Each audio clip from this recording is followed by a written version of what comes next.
So me, I was already owing them money, and I did not even know that I was owing them money. I just happened to check my resident portal one day and saw that they put fine and be charged on my account. I'm like, hello, I just moved here 10 days ago and I paid full rent. What do you mean I'm supposed to pay another rent in September? And they're like, oh yeah, that's just how it is. That's yeah, yeah, yeah, yeah. Rada, rada. Hi everyone, welcome to my channel. My name is Eniola, but you can call me the Global MC. Today I'm going to be going over some of the things that made me cry as an international student in the United States of America, and some of the things that almost made me cry but just didn't, they weren't as annoying as they should have been to reach that point of tears, but they're worthy of mention as well. So that's what we're going to go into today. Don't forget to like, comment, subscribe, share. Let me know what your own experience was like when you first moved to America, and what were some of the things that almost or actually made you cry. Let's get into all of that today. Yay! But first, happy Father's Day. Happy Father's Day to all of the amazing fathers out there. If you're not a dad yet, happy Father's Day in advance for when you eventually become a father, if you plan to. If you do not plan to, I'm currently accepting, no, let's not say that. All right. Well, moving past all of that into the stories of today. The number one thing that almost made me cry as an international student, and actually got me to cry a few times during the once or twice, I actually ended up crying. Not like a bawl, just like a quiet cry, because there's nothing else you can do. Now, a side note, I actually love crying, and it's a part of my expression. But that's in my house, in my room by myself. This one, I cried at the bus stop, y'all. I cried at the bus stop. So this is a story, or one of the ones that stand out to me. By the way, y'all, I went to school in Austin, Texas, and if you know anything about Texas, you know that it's insanely hot in the summertime. And so this day was a summer day, and it was very, very hot. And I had gone to church. First of all, maybe it was me that was seeing myself, because the churches I found was about an hour away from my house by bus. And the buses on Sunday can be sketchy. They can say the bus is coming, but the bus never actually comes. But I hadn't experienced that so far. So this was the first time that I had actually experienced it. And so I got to church, yeah, church was wonderful. And then church was over. And so I go to the bus stop, and the bus doesn't come when it's supposed to come. 10 minutes, 20 minutes, 30 minutes, 1 hour. I think it came after about an hour and 30 minutes. During that hour and 30 minutes, guys, I really thought about my life. This is a girl that I've been driving since I turned 18. And at that time, I was 27 or like 28. For me to be reliant on a bus to come and pick me up, I was like, this is the height of suffering and poverty. Because in Nigeria, your girl was a baby girl. She had no problems crying because of transport. But yeah, when I just call one or two people, or just arrange an Uber, or arrange a taxi, or just call my mom or call my dad, this girl was crying. I mean, it wasn't a weeping. It was not a weeping.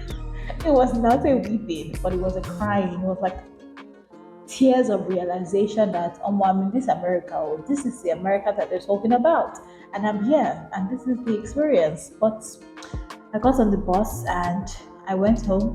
Everything was fine after that. But that experience stuck with me, because I don't know whether I'm just too sheltered, but it was not a good experience for me. That was the height of my suffering. I was like, this is bad. And so my heart always goes out to everybody who doesn't have a car during the summertime and has to rely on the bus system.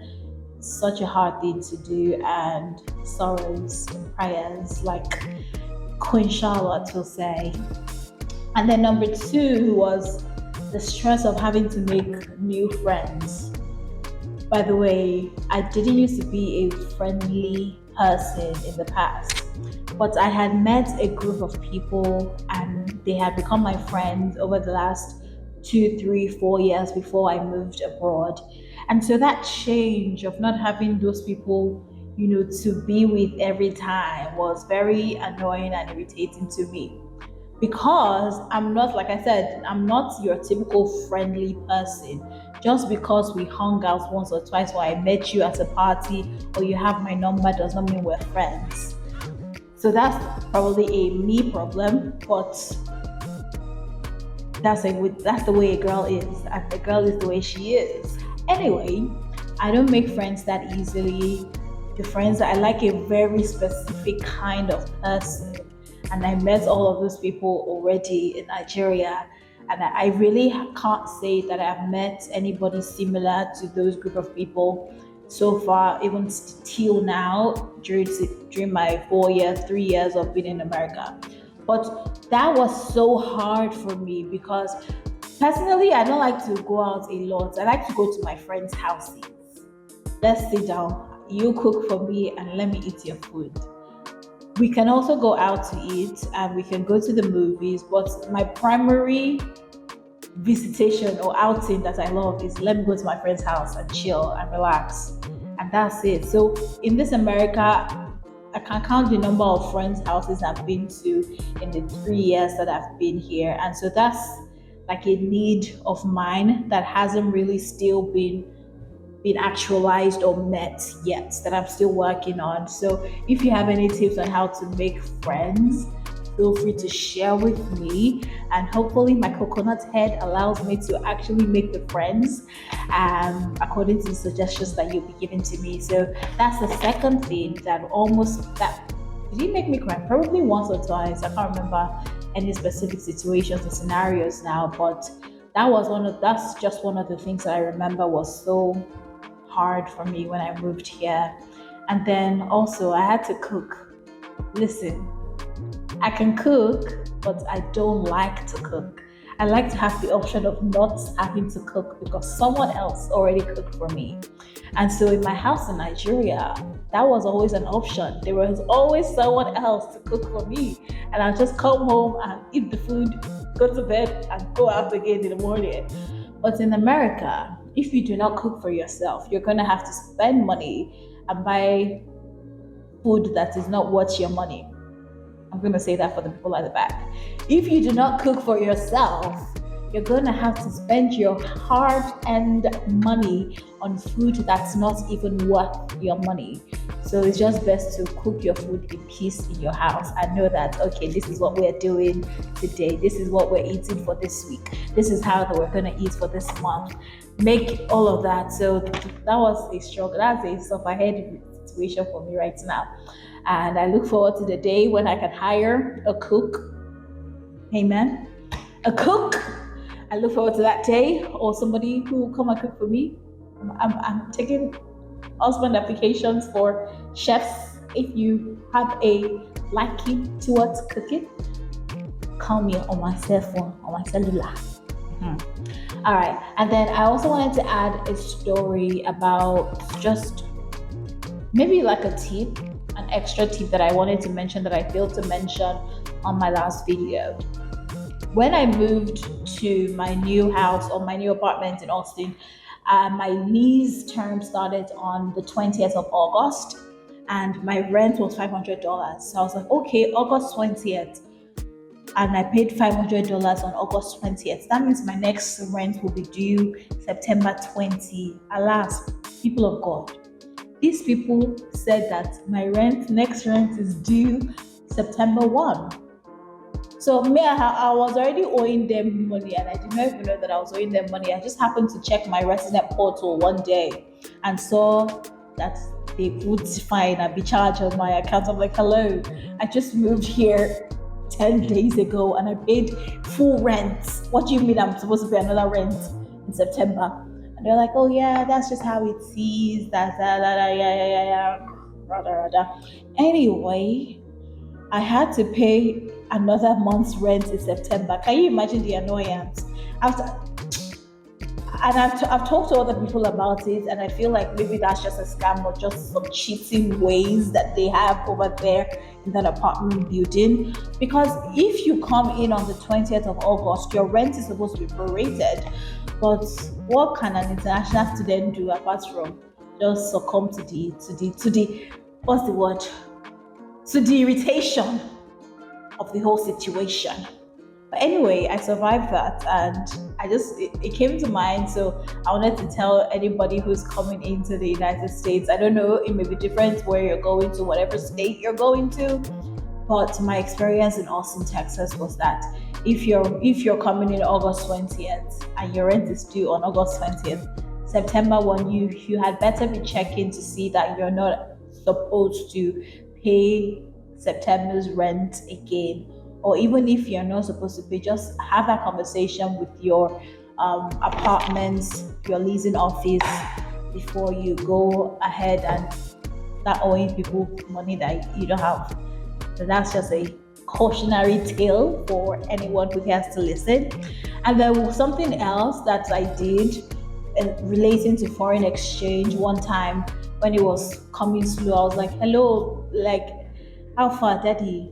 My daddy, my wonderful, wonderful, sweet daddy. I was like, daddy, hello, sir, where is the tuition?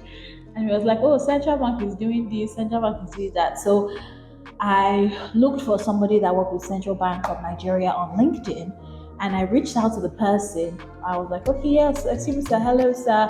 I really need help. I'm an international student. My dad is trying to get this thing done as soon as possible.